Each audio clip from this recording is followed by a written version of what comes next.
So there's this slim little book.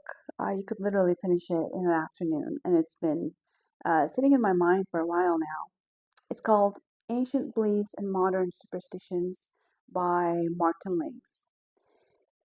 Just the title alone kind of does the work, actually, because when most of us hear superstition, we picture something old and something primitive, like a black cat crossing our path.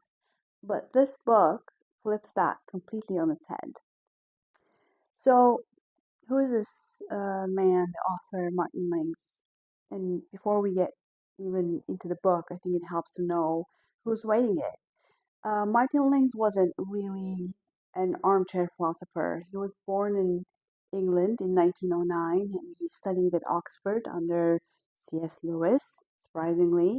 And then he encountered a Sufi master in Algeria and converted to Islam and spent the rest of his long life, he lived up to 95, inside that tradition, working from the inside out.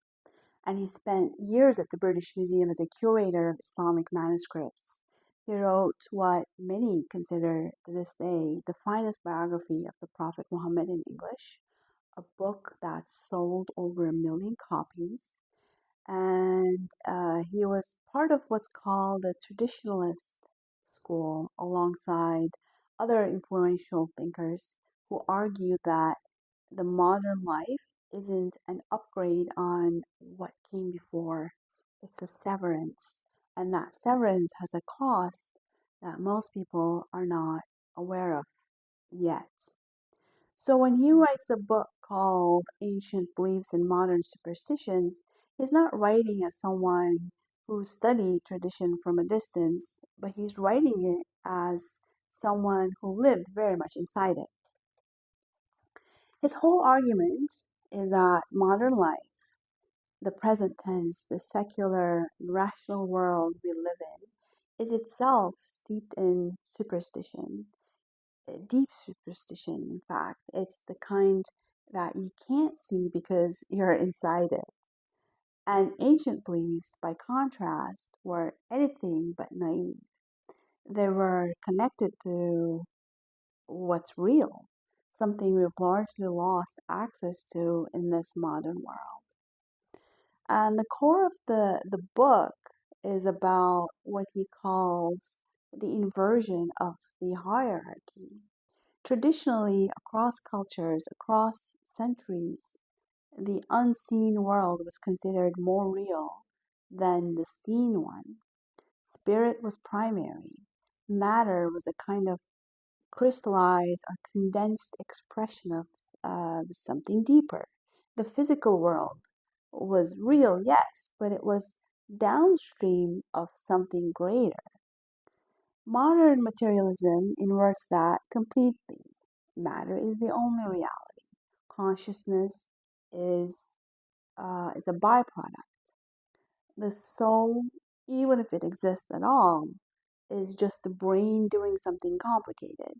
And anything that contradicts that, any intuition of depth, any sense of sacred meaning, any felt experience of something beyond, gets classified as wishful thinking or projection or cognitive bias. And Lings is saying that inversion is the superstition. There's something in this book that really hits different when you sit with it for a bit.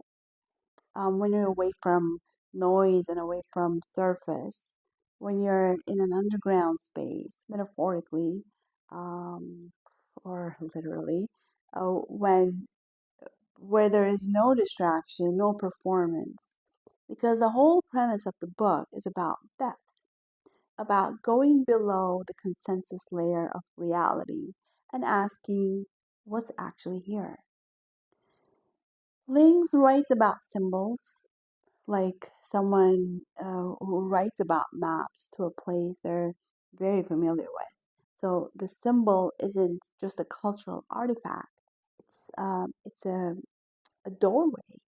So the sun doesn't just represent divine light in ancient traditions; it actively participates in it. So there's a different ontology operating in this book. And that's where it gets a little bit strange, in a good way. Lings argues that there's a hidden current underneath the surface of history. There's a transmission.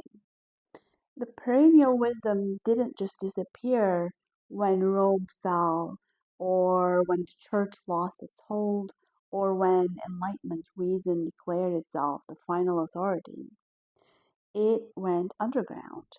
It found new containers. Sufism carried it. Certain mystical strands of Christianity carried it. Parts of Neoplatonism, Kabbalah, even some threads of Hermeticism. And this is where it gets a bit personal, right? Because if that hidden current exists, if there's something actually being transmitted across centuries, something that knows itself and knows how to keep moving, then the question is, where is it now? Where does it surface? And what does it feel like when you brush up against it? So, what it asks of the reader is this. Lings is drawing a very sharp line. Not all traditions are equally valid in his view. He is working within a hierarchy, the Abrahamic religions and the great Eastern traditions at the top, with a gradient downward toward what um, he would consider corrupted or degraded forms. There's a certainty to his theology that can feel a bit tight if you come from a more fluid place. But the thing is, even if you don't land exactly where he lands, the quality of his thinking keeps opening things. You don't have to accept his whole architecture to let his questions work on you. And that's really the invitation of the book, not necessarily an agreement, but it's an investigation. It's a deep and patient investigation of the assumptions you didn't even know that you had. Because that's what ancient knowledge is at its best. It's not nostalgia, it's not a return to something naive, it's a more sophisticated epistemology. It includes more of reality, the interior, the invisible, and the relational, rather than less.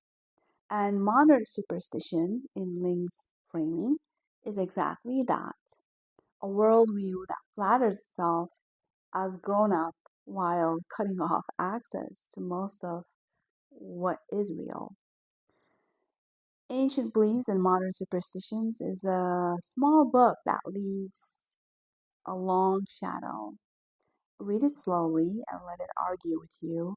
You might not come out agreeing with everything it says, but you'll come out with a different relationship to the word ancient and probably to the word modern too.